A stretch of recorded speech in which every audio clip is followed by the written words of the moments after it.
A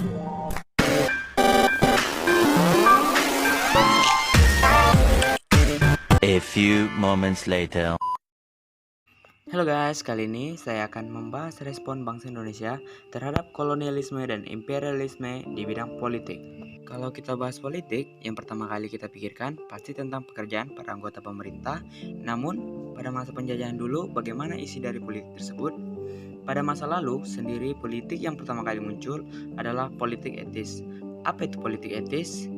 Itu adalah suatu politik balas budi yang ditunjukkan oleh Belanda kepada rakyat pribumi, di mana para rakyat pribumi memperoleh kesempatan untuk mendapatkan pendidikan, dan dari situlah mulai muncul organisasi-organisasi pergerakan nasional. Dan organisasi-organisasi pergerakan nasional tersebut antara lain Budi Utomo, Perhimpunan Indonesia, Serikat Islam, Indis Party, Partai Nasional Indonesia, Partindo, PNI, dan Gerindo, serta Parindra. A few moments later. Pertama sekali yang akan kita bahas yaitu Budi Utomo. Budi Utomo merupakan organisasi pergerakan nasional yang dipelopori oleh mahasiswa Stovia atau School of Operating Fine Indies Arsene atau Sekolah Kedokteran Pribumi. Organisasi ini sendiri dibentuk pada tanggal 20 Mei 1908. Kongres pertama organisasi ini terjadi pada Oktober 1908 dan mendapatkan hasil sebagai berikut. Yang pertama, Budi Utomo tidak ikut mengadakan kegiatan politik. Yang kedua, kegiatan dari Budi Utomo sendiri ditujukan ke bidang pendidikan dan budaya.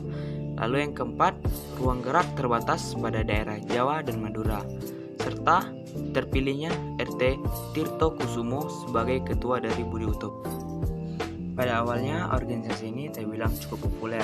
Organisasi ini sendiri berpusat di Yogyakarta dan sudah memiliki 40 cabang dengan jumlah 10.000 orang yang mengikutinya sampai akhir tahun 1909. Namun, karena tidak mendapat cukup dukungan dari masyarakat, karena mereka tidak mengutamakan kepentingan rakyat umum, akhirnya organisasi ini dibubarkan pada tahun 1935. 1 hour later. Lalu yang kedua yang akan kita bahas yaitu Perhimpunan Indonesia. Perhimpunan Indonesia didirikan oleh mahasiswa Indonesia serta orang-orang Belanda yang menaruh perhatian pada nasib Hindia Belanda yang tinggal di negeri Belanda. Ini didirikan pada tahun 1908 di Den Haag. Namun, pada awalnya organisasi ini bernama Indes Vereniging yang awalnya dibuat bukan untuk hal politik, melainkan untuk mengurus kepentingan orang Indonesia di perantauan. Unsur-unsur politik mulai tampak pada organisasi ini ketika diterbitkannya majalah Hindia Putra pada bulan Maret 1916. Dan kemudian aktivitas politik pada organisasi ini semakin meningkat sejak bergabungnya Ahmad Subarjo dan Muhammad Atta ke dalam tubuh PI.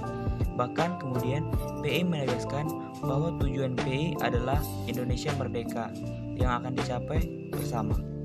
Dan untuk mendapatkan dukungan internasional, PI mengikuti sejumlah organisasi seperti Liga Penantang Imperialisme dan Kolonialisme, Liga Demokrasi Internasional, Kongres Wanita Internasional, serta mengadakan hubungan dengan Komintern.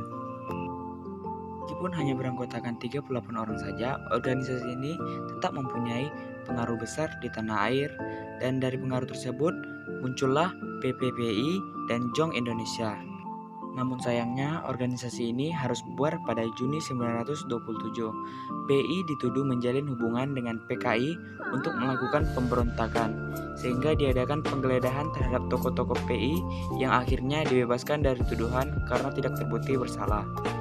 Berlama-lama kemudian. Dan organisasi yang ketiga yaitu adalah Serikat Islam. Pada awalnya organisasi ini bernama Serikat Dagang Islam dan berdiri pada tahun 1911 dengan tujuan memperkuat pedagang Islam agar bisa bersaing dengan pedagang Tionghoa. Namun, semenjak masuknya Umar Said Cokroaminoto, maka pada tanggal 10 September 1912 berubah menjadi Serikat Islam. Ini bertujuan agar ruang gerak organisasi ini tidak terbatas pada perdagangan saja. Ada pula tujuan ESI sendiri adalah Yang pertama, mengembangkan jiwa dagang. Yang kedua, membantu anggotanya yang kesulitan. Yang ketiga, memajukan pengajaran. Dan yang keempat, memperbaiki pendapat mengenai Islam. Pada Kongres SI tahun 1923 di Madiun, SI mengganti namanya menjadi Partai Sarekat Islam. Pergantian nama dilakukan karena ada anggapan bahwa ikatan keorganisasian dalam SI lemah. Selanjutnya, dalam Kongres 1926, PSI menjadi bersikap non-kooperatif atau tidak mau bekerja sama dengan pemerintah kolonial. Mereka menilai pemerintah kolonial mengabaikan hak-hak pribumi. Karena perubahan garis politik ini, maka Cokroaminoto menolak ketika diangkat menjadi anggota Volksraad atau Dewan Rakyat pada tahun 1927. Sarekat Islam mulai mengalami kemunduran pada 1921. Kemunduran ini terjadi akibat perpecahan dalam organisasi. Sarekat Islam terpecah menjadi dua, yaitu si putih dan si merah. Perpecahan ini sendiri terjadi akibat adanya agitasi golongan komunis melalui tokoh Semaun dan Darsono ke dalam tubuh SI. Beberapa menit kemudian, Lalu organisasi pergerakan nasional yang selanjutnya adalah Indis Party yang didirikan 25 Desember 1912 di Bandung oleh 3 orang tokoh yang dikenal sebagai Tiga Serangkai. Tiga serangkai tersebut ialah E.F.E. Dewesdeker, Dr. Cipto Mangunkusumo, dan juga Ki Hajar Dewantara. Mereka mendirikan organisasi ini dengan tujuan untuk mempersatukan semua Inders sebagai persiapan menuju kehidupan bangsa yang merdeka. Inders yang dimaksud adalah semua orang yang lahir di Indonesia dan mengaku bertanah air Indonesia, baik orang Indo-Belanda, Cina, Arab, maupun pribumi asli. Ciri Indis Party ini disebarluaskan melalui surat kabar The Express. Dan karena kegiatan-kegiatan IP ini dianggap merugikan pemerintah, pada bulan Agustus 1913, pemerintah Belanda menangkap ketiga pemimpin tersebut. Mereka kemudian mendapatkan hukuman buang. Mereka sendiri memilih Belanda sebagai tempat pembuangannya. Selama dalam pengasingan, mereka tetap berusaha untuk menanamkan jiwa nasionalisme dan menggerakkan orang Indonesia di negeri Belanda untuk menuntut Indonesia merdeka. 1 week later.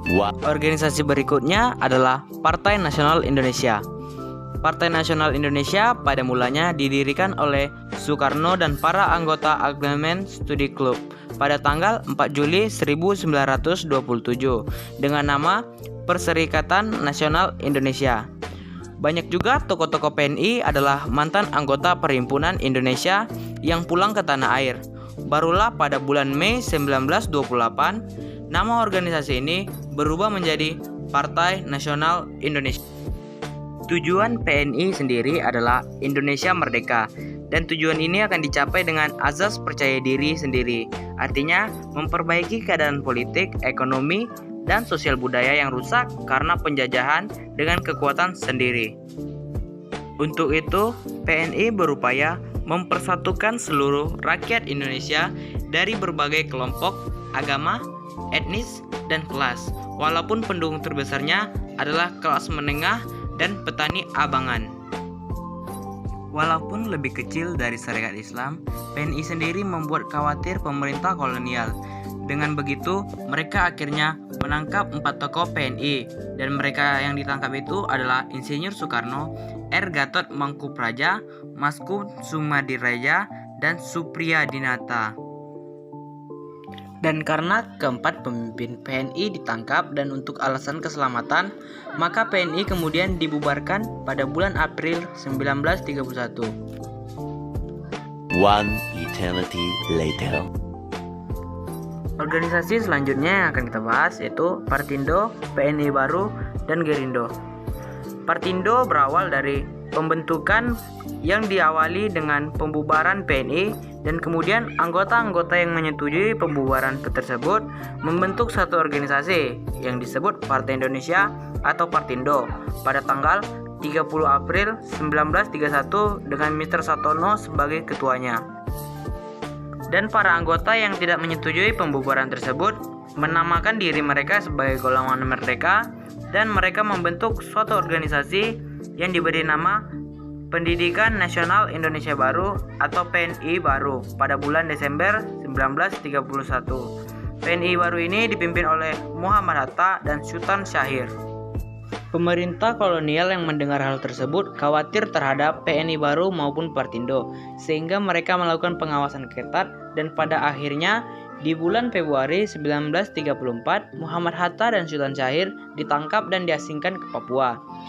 Karena beredarnya larangan-larangan dan tindakan keras terhadap Partindo, maka partai tersebut dibubarkan dan para anggota-anggotanya membentuk kembali suatu organisasi yang mereka namakan sebagai Gerakan Rakyat Indonesia atau Gerindo pada bulan Mei 1937. Dan tokoh-tokoh yang terkenal dalam organisasi tersebut antara lain Mr. M.U.H. Yamin, Dr. A.K. Ghani, Amir Syarifuddin, dan Mr. Wilopo. Beberapa menit kemudian, Organisasi terakhir yang kita bahas yaitu Parindra. Parindra terbentuk akibat dari sikap keras pemerintah kolonial yang menyebabkan partai-partai kecil merubah taktik perjuangan non-kooperatif menjadi moderat dan kooperatif. Mereka memperkuat barisan dengan melakukan fusi atau penggabungan dengan beberapa partai politik lainnya. Dan dari penggabungan tersebut kemudian muncullah partai-partai yang baru dan diantaranya adalah Partai Parindra atau Partai Indonesia Raya pada tanggal 26 Desember 1935 yang merupakan fusi dari Budi Utomo dengan Partai Bangsa Indonesia atau PBI dan sebagai ketua yaitu Dr. Sutomo. Parindra dapat berkembang dengan baik karena sikapnya yang luas. Parindra berupaya memajukan kaum tani dengan mendirikan rukun tani, membentuk serikat kerja, menganjurkan swadesi dalam ekonomi, dan mendirikan Bank Nasional Indonesia. Demikianlah hasil pembahasan saya kali ini, dan jika saya menjadi salah satu tokoh tersebut, maka saya juga akan melakukan hal serupa di mana saya akan mencari ilmu sebanyak mungkin dan kemudian membawa ilmu tersebut kembali ke tanah air dan menyebarluaskan kepada khalayak ramai sehingga mereka bisa mengerti tentang pentingnya rasa nasionalisme.